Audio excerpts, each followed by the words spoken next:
Great. So let's do a quick video on some of the important questions with respect to your paper number 2 for CA Foundation, which is on business laws.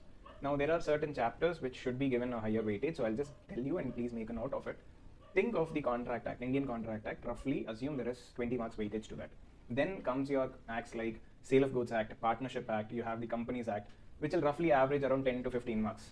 Got it? And then you have the LLP Act and your Negotiable Instrument Act, which will combine together probably around 10 marks, 15 marks they will come for.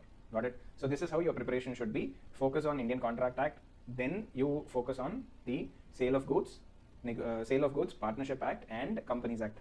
Got it? Then you give lower preference to the Negotiable Instrument Act and LLP Act. I'm not saying please skip if you have not read anything at all. This is the pattern you should follow. And for revision also, please stick to this particular area or areas of weightage. Now, even within Indian Contract Act, it's a vast area. Since you are going to be looking at it for 20 marks, I would suggest give higher priority for people who are doing a revision. Please give higher priority to areas from Unit 7, Unit 5 to towards Unit 8, where you talk about breaches, you talk about bailment, pledge, agency, all that special contracts are there. So there you give a higher focus. Got it? So based on this, we will just kick off and talk about certain important questions. Now I'll take up how to first answer a question in a audit paper, business law paper. What happens is you're talking about something that is coming from the law, correct? So first, unless you define what is the law, you'll not be able to interpret the law and give a conclusion to the law. And that is what is your exam requires you to do. First, define what is the section, what is the law. Then you interpret, given the circumstances of the question, you try to interpret what is the section saying and what you have to do. And based on that, give a conclusion. Got it? So these three as the major sections for your answering pattern. Now, one more key to understand is most of the definitions are defined in section number 2 of any act. Okay, the subsection might vary, but the general section will be section number 2. So if at all you're confident that this falls under section 2, but you don't remember the subsection, simply state that this is defined under section 2 of so and so act. And this is valid only for definitions and not for all definitions, please remember. Just a general understanding. Got it? With this, we will jump into the questions. First, Indian Contract Act, what is a contract and the essential elements? Here, naturally, first define what is a contract. So here you have seen as per 2H, there is a contract, okay? And then the contract is an agreement enforceable by law. This is the general definition. Based on this, you expand upon the essential elements. Offer and acceptance are the primary ones, without which there is no process going forward. First someone has to offer, someone has to accept. Then you have lawful consideration. Please understand these are keywords. You cannot just write consideration or you cannot just write object. The purpose for which the contract is being formed, the money or what is being exchanged between the parties, both needs to be legally valid, lawful. That is why you see lawful consideration under section 25, lawful object under section 23. Got it? So lawful is not just a adjective, it is also together a important keyword. Got it? So keyword should not be ignored. You cannot just write consideration, you have to write lawful consideration. Now, capacity of parties, once the offer is done, the acceptance is made and the lawful consideration is defined. That is where your agreement has formed. Now you have to give legality to it to make it a contract. Now first you define the legality of the parties, whether they are actually eligible to get into the contract, then whether they have a free consent in getting into the contract, are they under any undue influence, you define that. Then you talk about the very object, the very purpose for which this contract is defined, whether that is legally valid or not. And then you state one more aspect saying, if this contract, even though it is following all essential principles, okay, the parties are of good sound mind, everything, they are legally competent to enter into the contract, everything is there. But what if the government has banned that product specifically through some other law? Now this is something you cannot do, right? So that is why, unless even though you have every other element, essentially valid, sometimes there are certain things which are expressly declared void. So you need to ensure that even that is not forming part of the clauses of the contract. So we have defined what is the section, you have defined the definition of contract, then you have defined what are the essential elements, and then give a small conclusion. That's how you take it up. Okay. Next, we will look at another question from this chapter, which is on consideration. Consideration, I generally remember it with the D, consideration. So section 2D, that's how I remember. Depending upon you, just try to remember it. Now, first define what is a consideration. Consideration, please understand, it is not just to do something, it can also be to not do something also. So that is why they say abstain from doing something. So this is something that is again a keyword. To do something or to abstain from doing something. This whole thing should come in the consideration definition. Okay. Now we have defined consideration. Then you state section 25 is mandatory for consideration. It is defining exceptions under which it still becomes a valid consideration. Now the very definition of consideration says there should be something in exchange.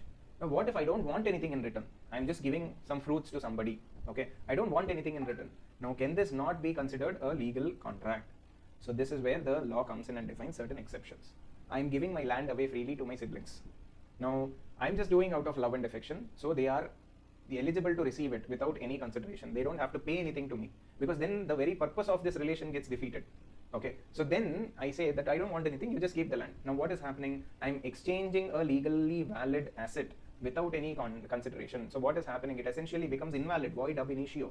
This should not be misused by people, right? So that is why they say within the family, if at all you're doing such transactions, it is legally valid. Got it? Next, compensation for past voluntary services. Think of some fire emergency that is happening. Somebody has jumped in and helped. Now, you can't say at that time there is no contract, no, this person cannot help, so he cannot get any compensation. Because he has saved the business, he has saved something from getting burned, right? So if at all there is something legally to be compensated, you should compensate that person who has jumped into act, correct? So that is the thing. Even though post the timelines also, you can still make a valid contract for certain situations. Similarly, time barred debt, 3 years, after which the debt cannot be recovered legally, but still after like say 7 years, 8 years, the person who has to pay is coming back and saying, yes, I will accept the debt, then it still becomes again a legal contract. Got it? Next, completed gift. So similar to the love and affection, all gifts also don't have any consideration in exchange, so they still become valid contracts. So this you need to keep in mind. Next, we will quickly go through one more question, which is with respect to the special considerations in a contract, which is breach. Performance and breach are important areas. Breach means not doing something. Who is not doing something? Either of the parties. Even if one party does not do something that they are supposed to do, it is a breach. And the person who is supposed to receive that, the person who has a right to get that benefit is not getting it, he is the aggrieved party, correct? Now, define what is a breach, then you define what are the types of the breach. What are the types of breach? Actual breach. Take a deadline. The contract is supposed to be performed by this date, or the payment is supposed to be performed by this date. If anything is happening after that, they are still not paying after that, they are still not able to deliver the goods after the due date also, that becomes an actual breach. Okay, you are supposed to deliver by today, but you have not delivered. You are supposed to deliver 2 weeks ago, you have not delivered. That is actual breach. What is anticipatory? Even before the due date is coming, in 2 days you have to deliver the contract. You have to deliver the goods, but you call up the customer and say, sir, sorry, I'm not in a position. We have some Pongal issues, we don't have the labor, I'm not in a position to deliver. Got it? So that becomes anticipatory breach. Now this too, you define what are the types of breaches, and then you say, what can the other party do if they have not received the money or if they have not received the goods, what can they do? First thing, they can cancel the contract. Simple thing, okay, you're not able to give, I'll look for some other party. That's it, simple. Okay, walk away. Next, no, because you have not given me, I've specifically informed you that if you don't give me, I'll be in soup. I'll be facing some losses. But in spite of that, you have accepted and not delivered. So you pay me some damages. Or third, I have hired someone like MF Hussain to draw some, Raja Ravi Verma to draw some painting for me. Raja Ravi Verma, though not existing now, I'm just giving an example. Someone like Raja Ravi Verma, he is known for a particular type of art. Can anybody else in the world replicate that art? ChatGPT, yes, but this we are talking about a painting which is personal, correct? So here, when I want that person or that specific act to be performed and that is not possible to be replicated by somebody else, then that is where I bring in to the court and say I need a specific performance to happen. I am asking a customized car which I don't get in the market and the other person is not able to deliver. They have entered into the contract, they have taken the money and they are not able to deliver. Now I will request for a specific performance. If it is just a regular car, I can just go buy with another dealer. But if it is a customized one, I cannot get it elsewhere. I need that car at any cost. Then you approach for a specific performance. Got it? Next. Now with this, we'll move on to the Sale of Goods Act, where you talk about the conditions and the warranty. These are two essential parts of any contract. Please understand, any sale basically. And the condition is an element with which if you don't comply, the very contract get cancelled. But for warranty, it's not like that. So we'll just take this using one example. Think of you purchasing one laptop. The laptop model you ordered is A1B, but what you got is A0B. Now what is happening? The very model that you requested is not received. So the condition, the basic condition, the object itself did not get satisfied. So the contract can become void ab initio. Get that clear? Okay. Now what about a warranty scenario? Warranties generally, please understand, it is post-sales service. Please consider it like this.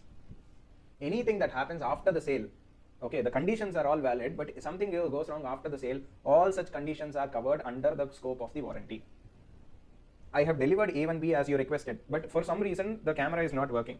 Some hardware issue, even it is not in my control also, some manufacturing defect. So I will say, okay boss, there is a manufacturing defect, I'll just replace, I'll send this back to the manufacturer, you can get a new one replaced, that's it. So that is called as a warranty, where you don't cancel the contract itself, you simply replace the product or pay for the damages. You pay something to get the camera replaced, or you pay for something to get the laptop replaced. That's all is what is done in the warranty. You don't cancel the contract itself. But in a condition, I asked A1B, you delivered A0B. Got it? So I got a completely different product, so cancel the contract. That is a valid thing. Got it? This is what you need to keep in your mind. I'm not stopping everywhere and defining each thing. So like I said, the section, first you define what are the individual definitions, then you discuss on the differences. Next, Indian Partnership Act. Here, when they are asking about the rights of an incoming partner, please understand, first thing, they have a right to the operations, they have a right to the profit, they have a right to the books. These are the basic things that you can think of, correct? Also, please remember the limited liability aspect. Not just limited liability, sorry, liability. Now, if a partner is coming in, okay, before the partner came, the entity and the partner had nothing to do with each other, correct? So, only when the partner enters, the liability starts. Have this clear for the incoming partner, this is clear. But for an outgoing partner, please understand, the liability does not stop just because they have gone out. The liability stops only when they publicly inform through a notice to the public, or they have to convey this matter to the banks, the customers, the vendors, everyone. They have to communicate saying this particular partner is exiting. Only then that partner has legally exited. Got it? The liability does not stop just by exiting. They have to communicate. Exit plus communicate. But for an incoming partner, that's not an issue. They can silently enter also. That's not an issue. But legally, if someone has entered, they are liable from the date of entering. And that is what we have defined. And the right to participate in management means operations of the business. Next, Companies Act, I've taken a simple question, which is private limited versus public limited. Private limited, you know, minimum 2 people, public limited, minimum 7 people. And private and public limited, the basic thing is whether you can trade your shares in the stock market, whether you can ask money from public or not. From a public limited, it is public, you can ask. Here it is private, so you cannot ask from the outside public. It has to be within people you know, and you cannot sell these shares to in the open market. That is, you cannot trade these shares in the stock market. You have to sell it to people you know. Got it? Next. And naturally, the words, the private limited, public limited, the words needs to be there in the entity's name. Next, MOA. MOA is like the birth certificate of any entity. Please understand the difference between MOA and AOA. MOA talks about the objects of the entity. What is the purpose for which the entity is defined? What is the entity going to do? Is it going to be operating in steel sector, computer sector, technology sector, AI sector, health sector? What sector?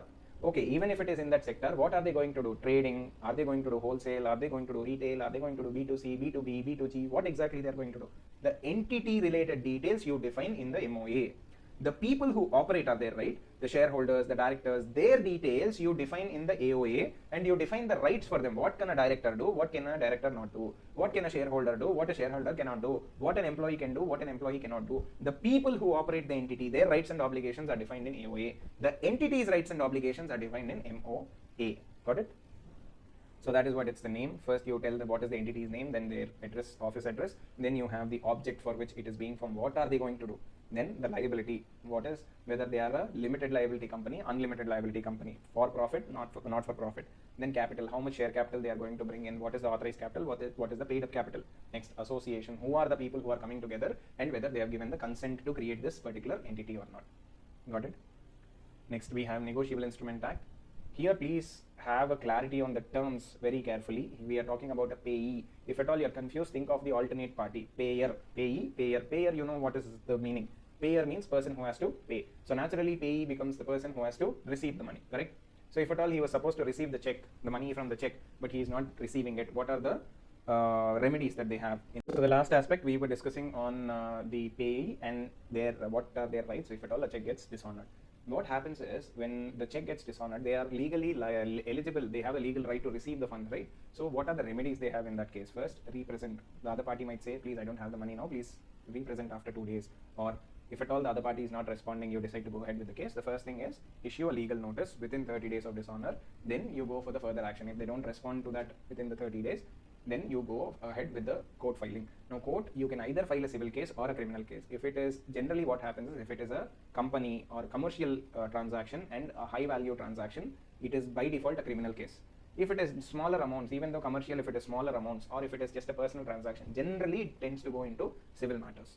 Got it? So depending on what is the nature of the transaction, nature of the object, nature of the contract, it is decided whether to go into civil or criminal. So that is the rights of the payee. So that is the important questions we have decided to bring for you. Thank you. All the very best.